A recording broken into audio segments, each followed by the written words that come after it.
Hi, I'm Deb Crowe, and welcome to Season 2 of the Heart-Centered Leadership Podcast. This is a podcast where we connect, learn, and laugh together with strong leaders from all over the globe. Here, you will learn from peers you haven't even met yet. You will gain new tools to add to your leadership toolbox, because whether you're a C-suite executive or a first-time entrepreneur, we all contend with challenges, and there's always room for improvement if we choose to seek it. So please, pull up a chair and listen in. This is the Heart-Centered Leadership Podcast.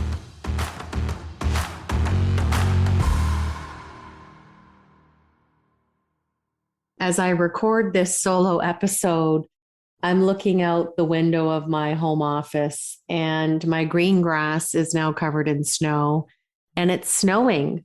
And it made me think, as I'm creating my topic for the month and what I want to talk about, is sometimes we just have to forego our thoughts.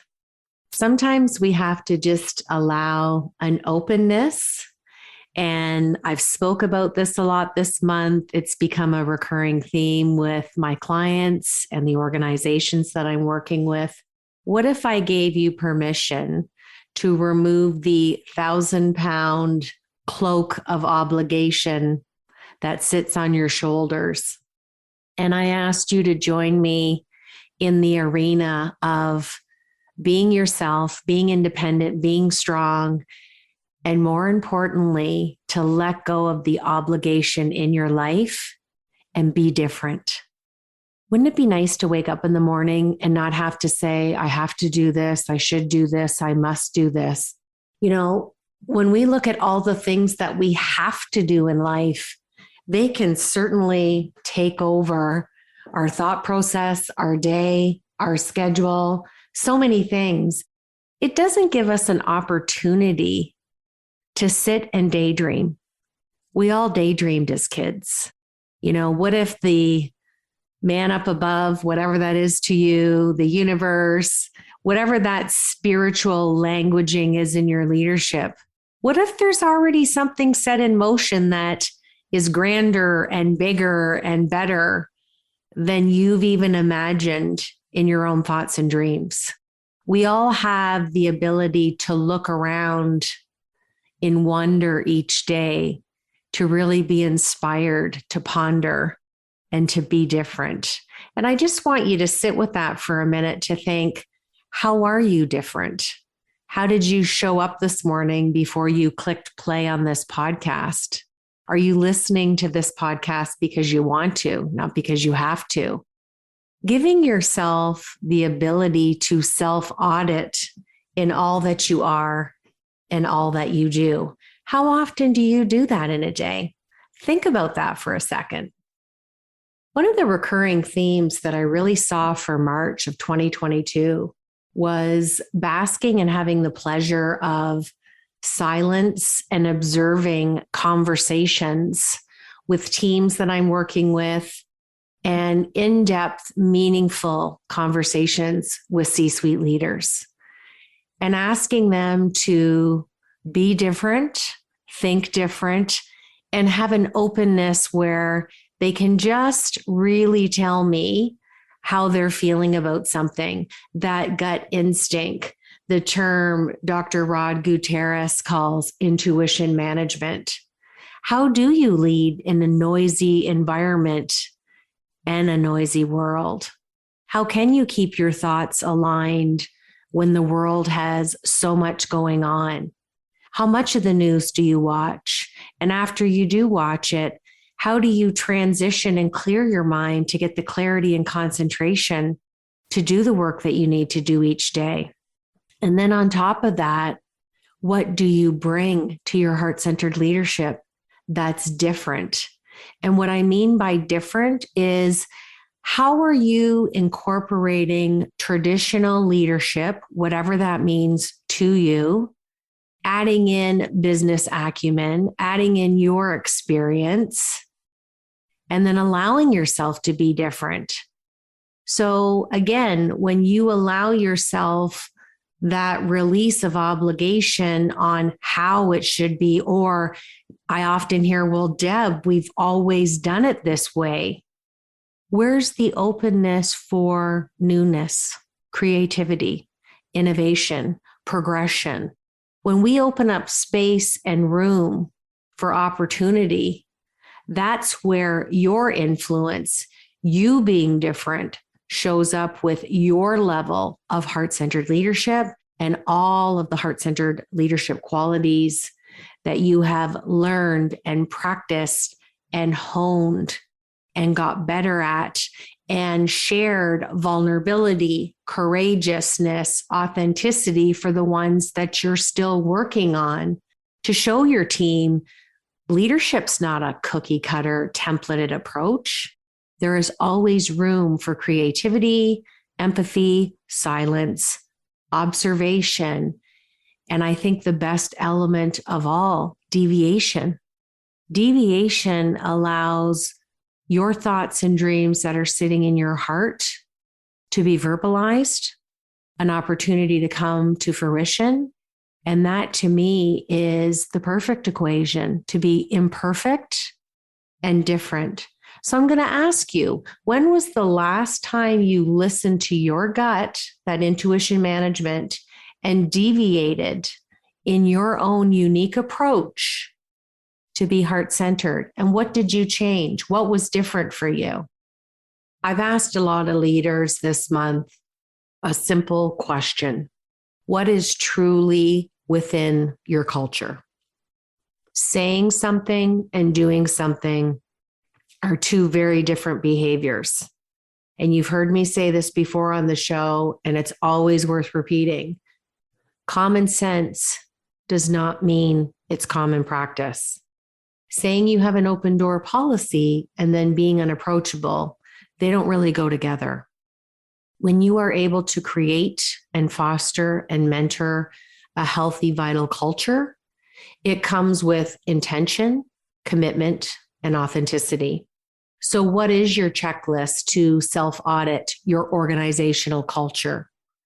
Respect is the top of the priority list.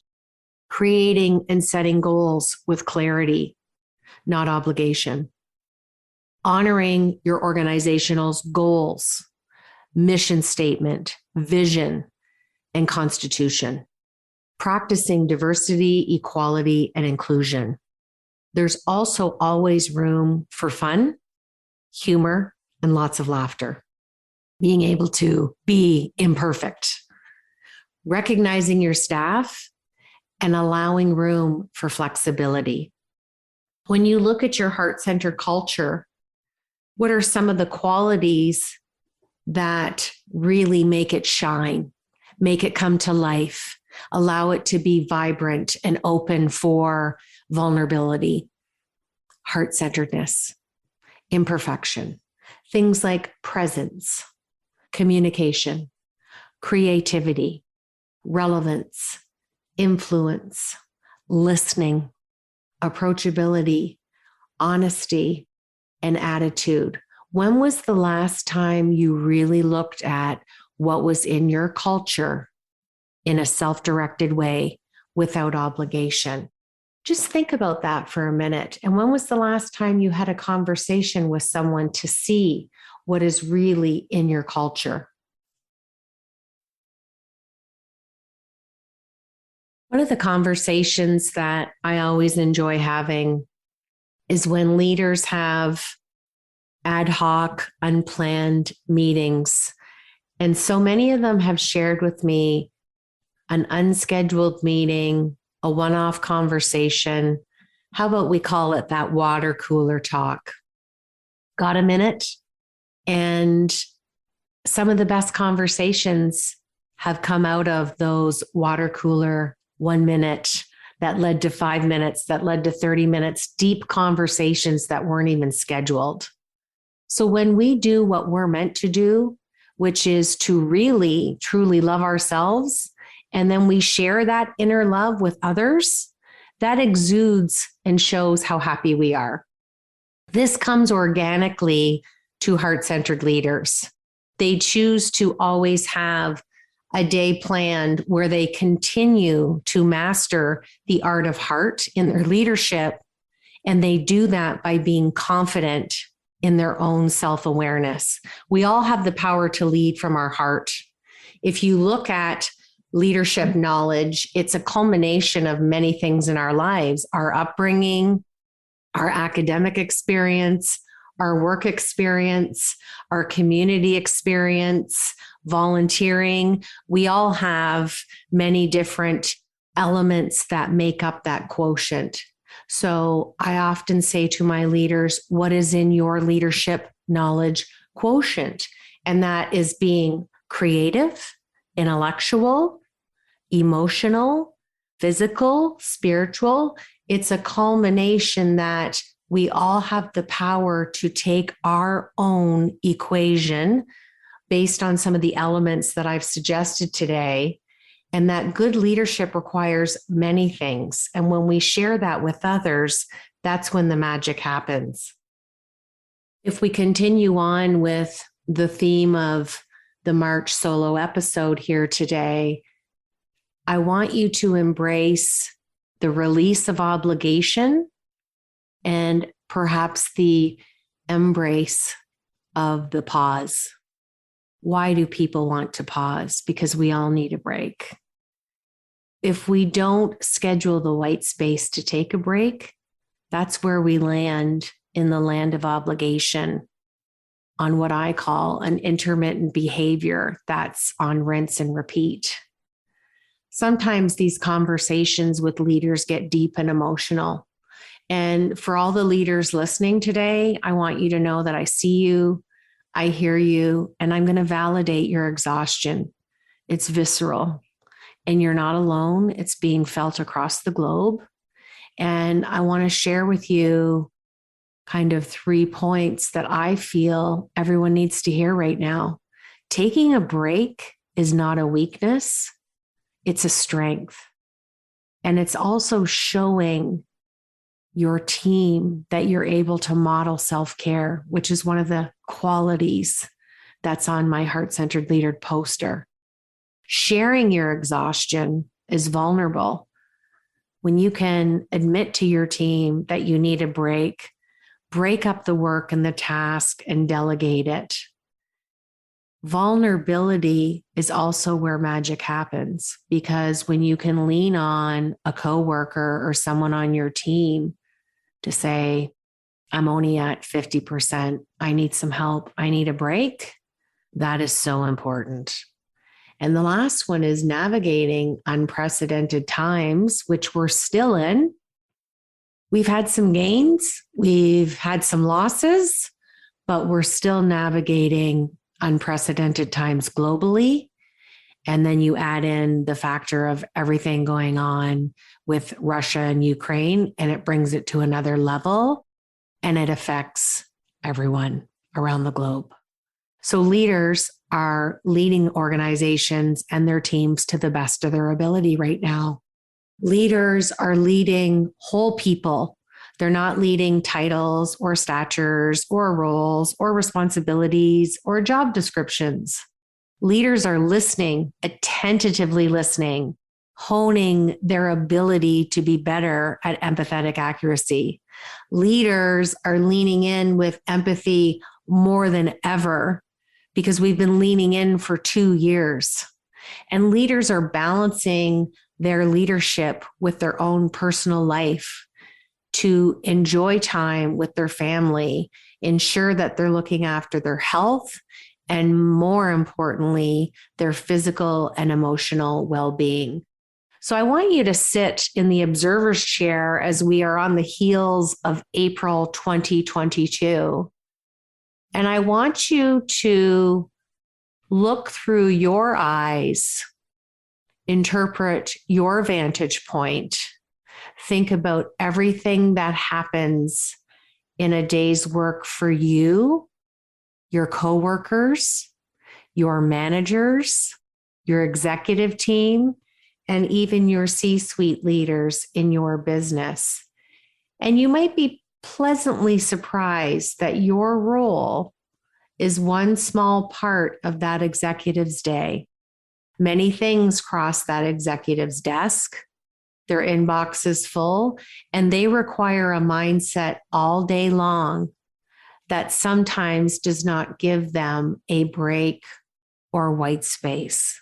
So remember that delegation comes quickly at times for these leaders where they have milliseconds to make a decision. It's a well-honed characteristic, especially for the leader that leads with heart. We all look at the end of the month and look back to celebrate all the small wins, because it's the small wins over time that lead us to the big wins. And this month was really special for me. On St. Patrick's Day, it was the 2-year anniversary where I had an idea on March 17th, 2020, St. Patrick's Day. I'm Irish, call it serendipitous. And I took that idea and I wrapped some thought leadership around it. I meditated about it.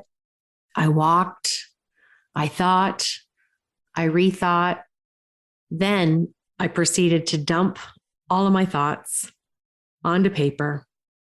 And I created a mind map with structure, intention, and a heartfelt purpose, with the intentional goal to highlight people from around the world, showcase their heart within their leadership, and bask in the enjoyment when I talked about imperfection.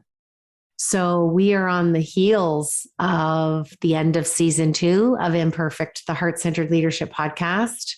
I remain in awe for the amount of incredible people that I have met and interviewed, the relationships that I've built, and the hundreds of stories I've been honored to hear. What have I learned? What have been the outcomes? I continue to learn lessons and knowledge from all of my guests. That has allowed me to expand my knowledge. Without leaving my home office, I've traveled the world. And I always shared and had the premise of 5 principles that I gave myself to live by. And when I launched the podcast, because I believe that there is and always has been a heart-centered way to live, to lead, and to love all at the same time. I guess I will say today on this podcast that it's my constitution, but I believe these 5 principles are the heart-centered way, and I wanted to share them with you today.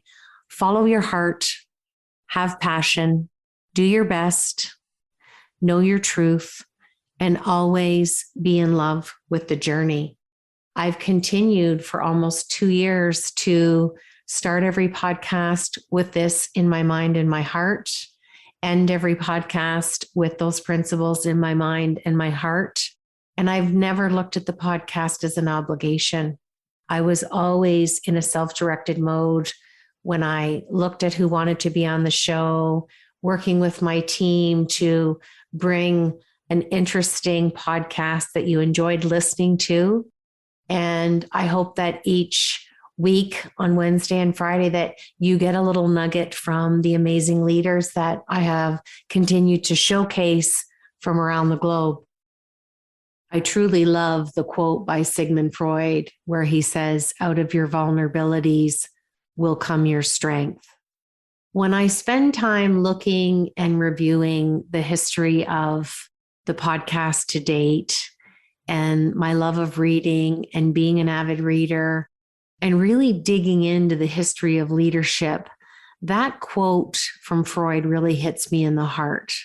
I think about the level of thought, leadership, and insight that was apparent for Freud and also evident during the timeline where he lived in history. And I've been thinking, where did we lose heart-centered leadership qualities within leadership, within business acumen? And I've been thinking about this for many, many years. And because he was also a neurologist, I just found his work to be both interesting and intriguing. And for 83 years, he lived his life. He studied, he researched, he discovered 3 main theories that hold a lot of academic strength and merit today. but he still considered his vulnerability was a strength. So when I look at the work that I'm doing with organizations around the globe, I'm still interested and would love your feedback on why some companies do personality assessments for onboarding, team building, learning and development, where other companies and organizations have completely migrated to behavioral assessments. Now, we know that personality is memorized emotion, but when you can go beneath the surface and measure behavior, what is the difference in interpretation between personality and behavior when it comes to leadership? The way a person acts or reacts to other people and their surroundings is what we refer to as behavior. It's all about how a person portrays themselves, where personality, on the other hand, is that collection of qualities and features that characterizes each of us as an individual. So when we look at human cognition processes such as perception, attention, learning, memory, reasoning, problem solving, they are all significantly influenced by emotion. So emotions exert a disproportionately powerful influence on attention, influencing both its selectivity as well as inspiring action and behavior. So if personality can be described as a memorized emotion and behavior can give you a baseline measurement and really lean in to specific deductive reasoning around intrinsic, extrinsic, and systemic thinking, I think I'm leaning towards team behavior. So I would love to hear what's in your toolkit. This is for my L&D folks, my OD folks, my CM folks, and anybody under the HR umbrella. Personality versus behavior. Which team are you on? So as we continue into hopefully spring, doesn't look like that right now in Canada, I want to wish you all well. I hope you have some great short-term and long-term goals for April.